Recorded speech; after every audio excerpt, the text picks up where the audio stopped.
Good morning class. हमारा जो chapter चल रहा है बिलियन वाला, जिसमें हमने आपको न्यूमेरिकल कराए थे और उसके बाद आपको बोधात्मक क्वेश्चन कराए थे उसी चैप्टर के।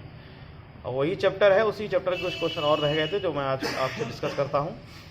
सबसे पहले आता है एंटी फ्रीज बिलियन क्या होता है। एंटी फ्रीज बिलियन क्या होता है, या किसे कहेंगे एंटी फ्रीज बिलियन, या किसी एक एंटी फ्रीज बिलियन का नाम बताइए, पदार्थ का नाम बताइए। तो देखिए, जितने मोटर वाहन होते हैं सब में रेडिएटर लगा होता है, और रेडिएटर में हम जल को शीतलक के रूप में प्रयोग करते हैं, यानी उसमें पानी डालते हैं ताकि रेडिएटर ठंडा रहे। तो लेकिन जब हम ऐसे वाहनों को किसी ऊंचाई वाले क्षेत्र में ले जाते हैं जहाँ का टेम्परेचर माइनस से नीचे हो जाता है, तो जब माइनस से नीचे टेम्परेचर होगा तो उसके अंदर जो वाटर होगा वो जम जाएगा और रेडिएटर सही से काम नहीं करेगा। जब रेडिएटर सही से काम नहीं करेगा तो आपका इंजन बंद हो जाएगा और आपकी व्हीकल जो है वाहन है वो चलेगा नहीं। तो जब ऊंचे स्थानों पर जाते हैं तो जल के साथ एक एंटी फ्रीज विलयन मिला देते हैं। सामान्यतः इसका नाम है एथिल ग्लाइकॉल।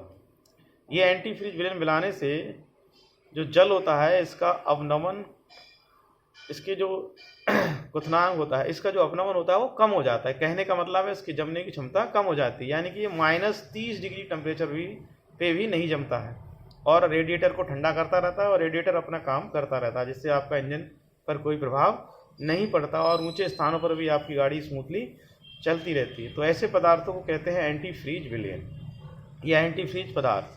इसके बाद आपने अभी तक पढ़ा था नॉर्मलता, मोलरता, मोललता। यहाँ पर आपको एक नया क्वेश्चन मिला है जिसका नाम है फार्मलता। फार्मलता क्या है, यानी अभी तक आपने नॉर्मलता, मोलरता, मोललता पढ़ी थी, यह है फार्मलता। तो किसी बिलियन के 1 लीटर में, इसकी जो परिभाषा है वो कहेंगे किसी बिलियन के 1 लीटर में घुले हुए बिलियन के ग्राम सूत्र भारों की संख्या को बिलियन की फार्मलता कहते हैं। यानी कि 1 लीटर में उसके सूत्र के जो ग्राम भार हैं, यानी कि उसका जो अणुभार निकालेंगे वो जितना घुला होगा वह उसकी फार्मलता कहलाती है। और इसे एफ से, कैपिटल एफ से प्रदर्शित करते हैं, कैपिटल एफ से प्रदर्शित करते हैं। इसका फार्मूला हो जाएगा एफ बराबर ग्राम सूत्र भारों की संख्या बटे बिलियन का आयतन लीटर में।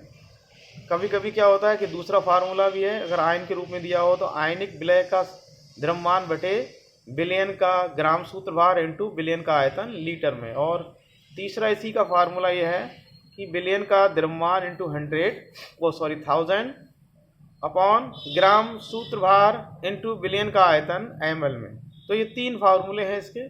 तीनों फार्मूले से कोई एक फार्मूला यूज होता है जब इसमें कोई न्यूमेरिकल आता है। वैसे ये न्यूमेरिकल नहीं, इसकी डेफिनेशन ज़्यादा आती है कि फार्मलता किसे कहते हैं। तो फिर से सुन लीजिए, किसी बिलियन के 1 लीटर में घुले हुए विलय के ग्राम सूत्र भारों की संख्या उस बिलियन की फार्मलता कहलाती है और इसे कैपिटल एफ से प्रदर्शित करते हैं। तो ये तो 2 बोधात्मक क्वेश्चन हो गए। इसके बाद उसी चैप्टर के कुछ न्यूमेरिकल क्वेश्चन भी रह गए थे आपके, जो यहाँ पर डिस्कस करते हैं।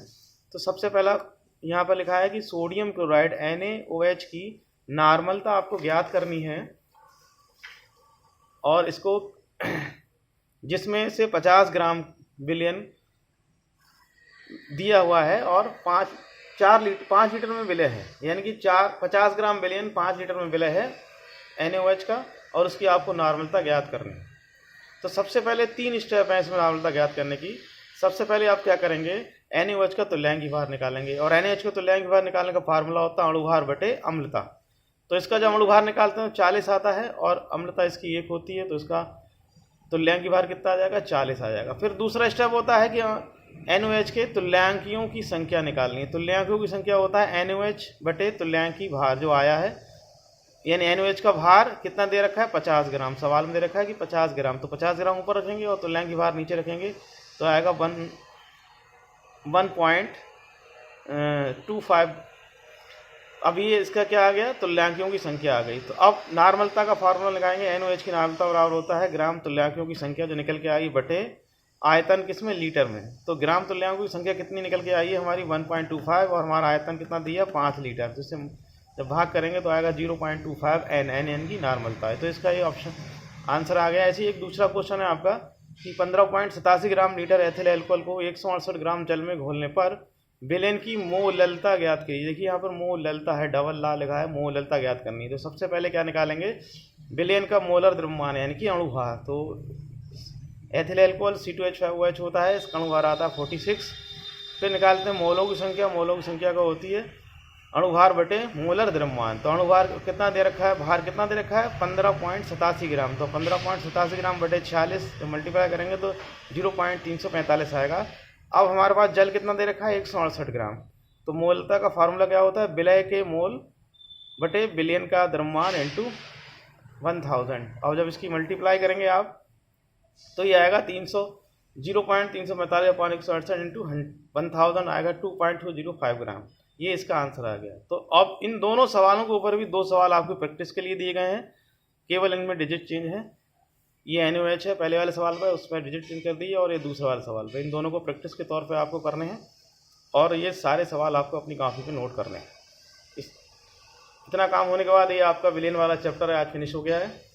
इसका रिवीजन भी हो गया, दोबारा से इसके न्यूमेरिकल भी हो गए, इसलिए आप इसे सही से नोट कर लें दोबारा से और इसे याद कर लें। और एक ज़रूरी सूचना, जैसे कि आप सब जानते हैं कि कोविड का असर दिनों दिन बढ़ रहा है, तो बहुत ज़रूरी हो तभी घर से बाहर निकलें, और बाहर निकलते समय मास्क का प्रयोग करते रहें, हाथों को सैनिटाइज करें, सोशल डिस्टेंसिंग का पालन करें और खुद बचें और दूसरों को भी बचाएं। धन्यवाद।